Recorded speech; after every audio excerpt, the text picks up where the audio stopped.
Bonjour à vous, ma gang de fous. Alors aujourd'hui, je me suis dit que j'allais vous parler d'un sujet personnel, ma maladie de naissance et de certains tics qui fait que cette maladie peut être dérangeante pour certaines personnes.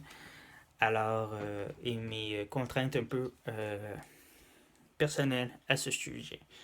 Alors, je suis né en 1984 d'une maladie qui s'appelle l'hydrocéphalie. Alors, liquide au niveau de la boîte crânienne et céphalie qui veut dire tête. Alors, pour vous expliquer, bon, mais cette maladie est causée, bon, présentement, c'est une maladie, on va dire, orpheline, puisque encore aujourd'hui, en 2017, c'est une maladie qui est encore sur recherche et pourquoi certaines causes du cerveau provoquent cette maladie. Alors, alors, je vais vous l'expliquer de façon moi, comment moi, mon cerveau est fait, et par rapport à cette maladie-là et pourquoi.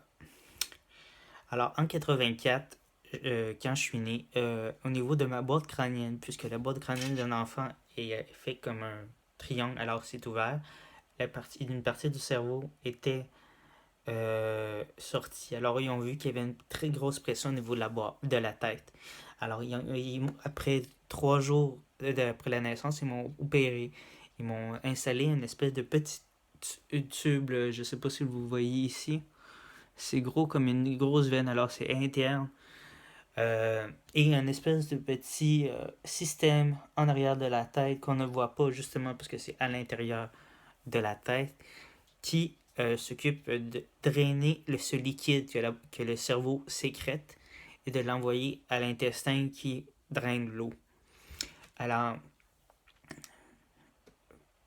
ce système-là, ben, il limite tous les liquides, mais doit être, pour certaines personnes comme moi, a été changé 3 fois.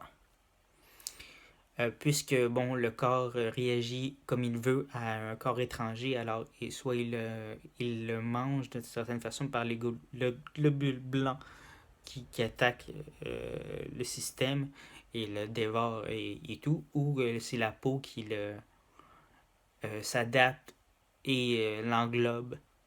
Moi, ça a été les problèmes que j'ai eus, soit qui a été coupé par la peau, coupé par mes activités physiques ou quoi que ce soit. Euh, c'est sûr que, bon, à la naissance, ok, je vais continuer ça. Après ça, je reviendrai parce que sinon, je vais faire comme d'habitude. Puis de passer du coq à l'âne. Puis ça, j'ai ça quand je fais ça. Alors, au niveau du cerveau. Alors, mon cerveau, comment il est fait?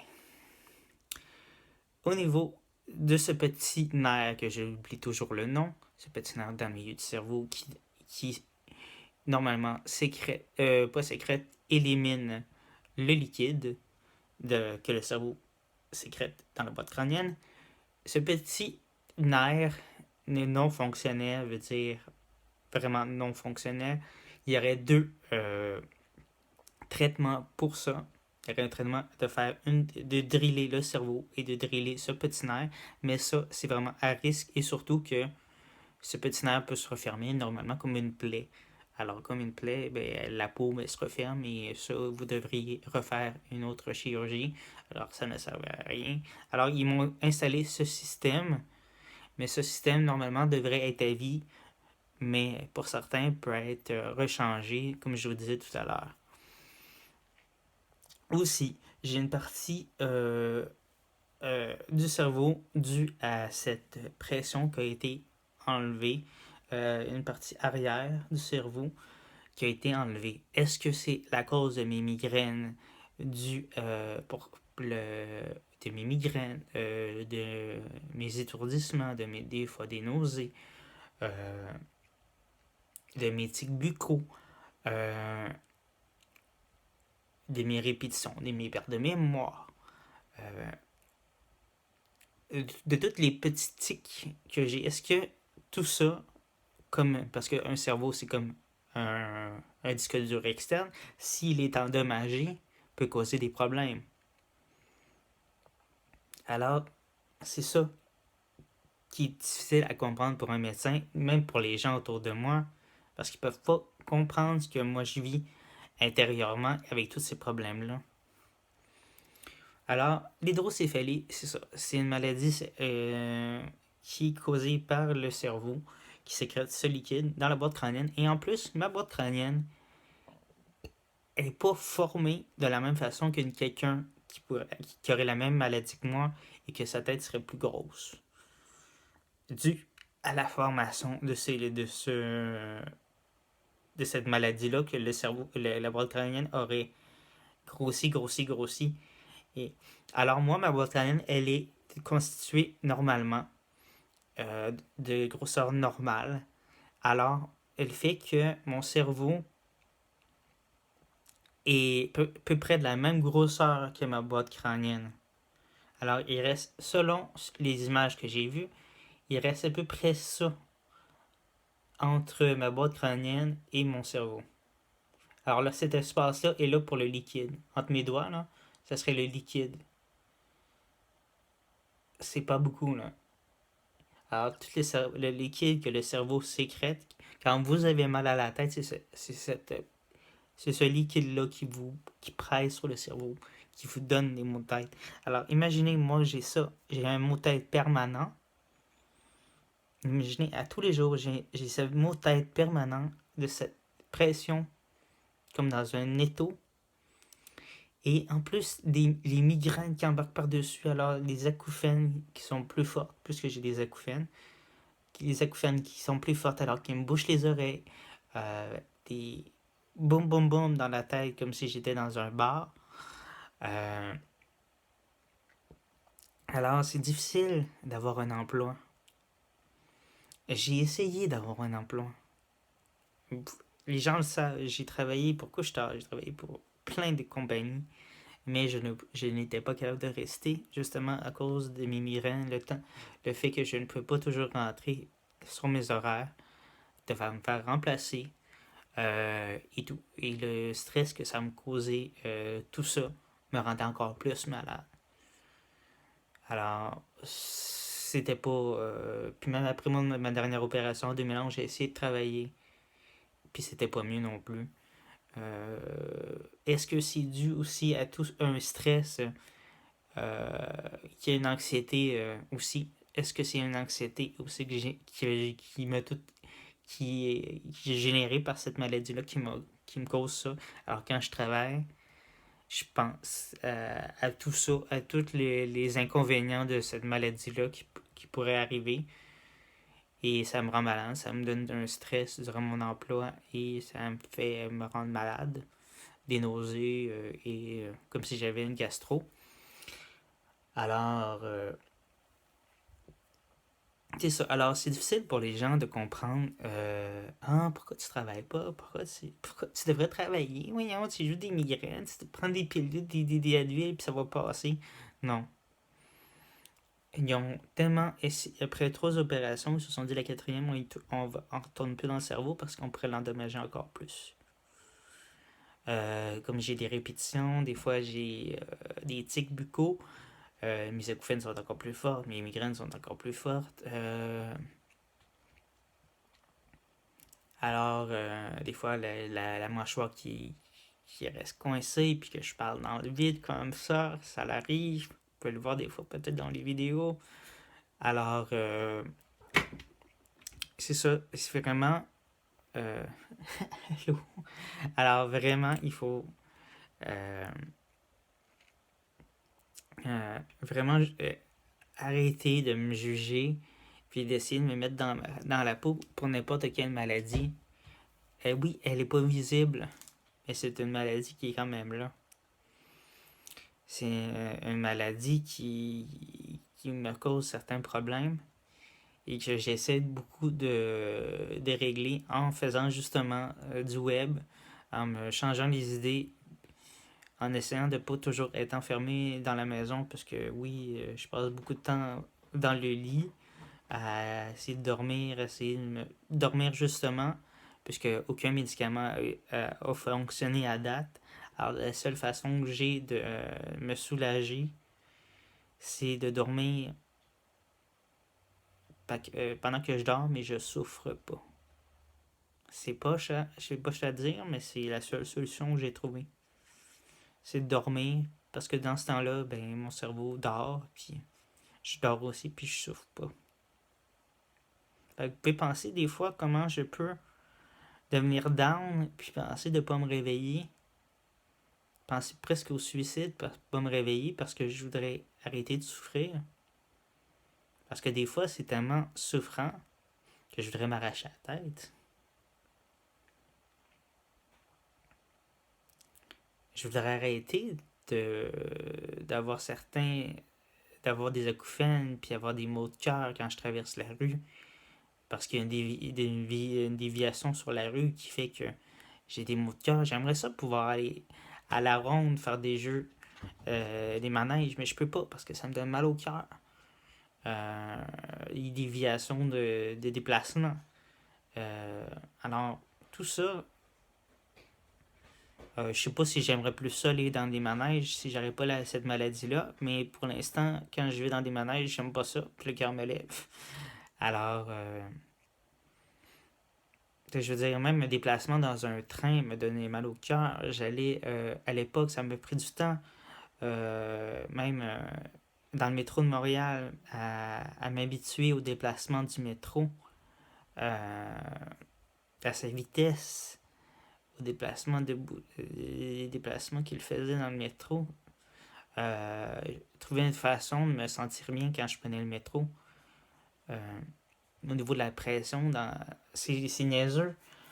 Mais aussi le fait d'être claustrophobe puis agoraphobe, mais entrer dans le métro, puis des fois d'avoir des métros loin, profonds, ça me dérangeait. Ça a pris du temps avant de m'habituer à ça aussi. Euh, c'est ça, c'est une maladie comme. C'est ça, c'est comme si le cerveau, c'est quelque chose qui est dur à expliquer, même encore aujourd'hui. Les neurologues ne se comprennent pas pourquoi ils sont pas capables de régler le problème parce que sur certains cas, euh, ils sont capables de donner à cette personne-là une meilleure qualité de vie. Et pourquoi moi, Jonathan, ils sont pas capables de trouver une solution? Puis ça, je trouve ça vraiment, mais vraiment difficile. Parce que j'aimerais ça pouvoir travailler. J'aimerais pouvoir retrouver ma qualité de vie. Euh, travailler avec le public comme je faisais avant. Euh, Parler avec une caméra, oui, c'est le fun, mais en même temps, c'est pas.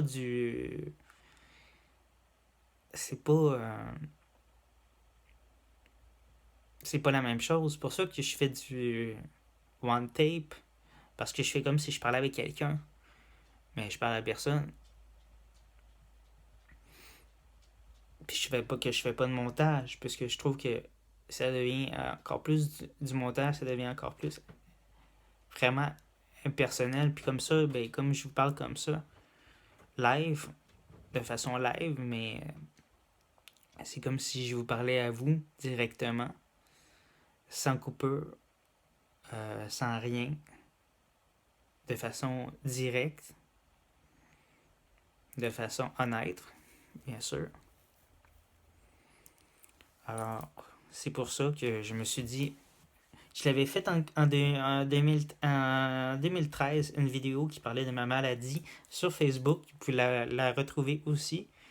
Mais je parlais de d'autres choses. Je parlais des soins médicaux qui sont compliqués aussi à ce niveau-là, au niveau des documents fédéraux. C'est compliqué de se faire une validité pour une migraine chronique. Euh, ça a pris beaucoup de choses. Ça a pris, puisque les médecins ne veulent pas toujours signer les documents pour ça. Alors, ça a pris que je me batte, que ma famille se batte pour moi, pour me faire invalidité, que le gouvernement m'appelle pour dire ok, monsieur, vous devez nous expliquer le problème et après ça, on prendra une décision juste et essayons de voir si vous êtes vraiment apte ou non apte à travailler. Et avec ce que vous allez nous dire, nous allons prendre une décision. Alors, je leur ai tout expliqué de A à Z, comme je vous l'ai dit tout à l'heure, les migraines, mon état, ce que je faisais dans la vie, comme je vous ai dit tout à l'heure, à peu près la même chose. Alors, ils ont pris la décision en 2012, je crois, 2012-2013, de me mettre invalidité sévère à l'emploi.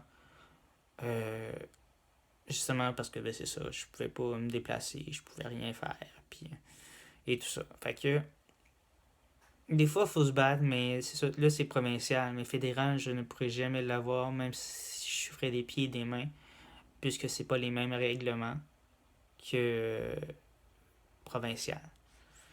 Alors, si quelqu'un pourrait m'aider peut-être à, je veux pas dire à accrocher le système, pas ça que je veux dire, mais à peut-être m'aider ou qui savent qu'est-ce que je pourrais faire pour l'avoir, euh, cette invalidité sévère au niveau fédéral, au niveau canadien, s'il vous plaît, me le dire en commentaire, parce que ça serait vraiment important pour moi, parce que tout ce que j'ai fait à date ne fonctionne pas. Les médecins ne veulent pas m'aider, ne veulent pas le coopérer. Puis c'est vraiment, ça prend des documents au niveau fédéral, c'est pas comme provincial que c'est le gouvernement qui t'appelle pour essayer de comprendre. Alors, c'est ça. Alors, si quelqu'un pourrait m'aider là-dessus, ça serait vraiment apprécié. Alors, n'oubliez pas de laisser un commentaire. Euh, c'est ça. Alors, vraiment, les hôpitaux, les médecins, les hôpitaux et tout ça, c'est vraiment compliqué. Après, comme je disais, trop d'opérations au cerveau. Ils ont décidé de ne plus y toucher. Euh, de changer le système au niveau de la boîte crânienne qui était pas le même. Là, il est plus électronique, supposément. Ils ont essayé des médications. Ils ont tout essayé en se disant, OK, là, on a changé le système. Euh, on va redonner les anciens médicaments qu'il y avait avant et voir si ça a changé quelque chose. Et ça n'a rien fait. Présentement, il y a eu un médicament qui a fait un petit peu effet, euh, qui s'appelait le Topamax. Ça avait quand même bien marché, mais ça a fait des réactions à mon corps. Euh, j'avais la langue enflée, la langue boutonneuse, comme vous avez pu voir sur certaines vidéos Facebook. La langue enflée. J'ai eu plus de calcium, plus de potassium dans mon sang. J'avais des baisses de pression, des pertes de conscience. Euh, alors, des malaises, vraiment des malaises, des pertes de conscience, des faiblesses.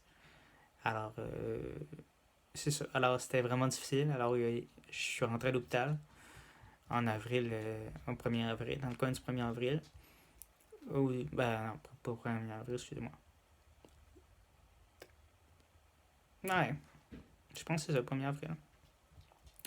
Alors, c'est ça. Là, ils ont dit, non, ok, on va te garder pendant la fin de semaine, puis on va te garder jusqu'à temps que tout soit correct, parce que mon cœur il battait très vite aussi, dû à tout ça. Alors, ils ont enlevé certaines médications que j'avais. Euh, Celle pour que j'avais une médication pour la rétention d'eau, puisque supposément que mon corps ne continue à faire plus d'eau que la normale. Alors, ça aussi, je le vois physiquement que depuis que je l'ai plus, que je trouve que je réenfle un peu. Euh, Là, ça va faire presque un mois. Alors, je vois vraiment la différence. Fait que ça aussi, ça va être à gérer depuis avoir les médications pour les migraines qui commençaient quand même à diminuer avec le Topamax et maintenant que je n'ai plus le Topamax ni les médications pour la rétention d'eau. Euh, Fait que c'est ça. Fait que, euh, fait que c'est ça, c'est pas toujours facile la vie, puis même si tout ça fait que j'ai certains problèmes, mais j'essaye quand même de trouver une solution positive à tout ça en faisant justement ce que j'aime, en faisant des vidéos, en me changeant les idées pour me faire plaisir et vous montrer à vous, public, mes passions et peut-être trouver dans mes passions les vôtres. Alors c'est pour ça que je fais du YouTube. Alors j'espère que ça vous a plu. Je pense que j'ai fait comme 2 vidéos en une parce que j'avais dit n'oubliez pas de notifier tout à l'heure. Alors comme je disais, alors j'espère que vous avez aimé la vidéo. N'oubliez pas de laisser un pouce bleu, des commentaires, bien sûr. Si vous avez des réponses à mes questions que je vous ai posées dans ma vidéo, si vous avez les réponses ou de l'aide que vous pouvez peut-être me fournir, ben, s'il vous plaît, les laissez en commentaire. Et n'oubliez pas de notifier pour avoir d'autres vidéos par la suite. Alors, à bientôt pour d'autres vidéos. Bye, ma gang de fous.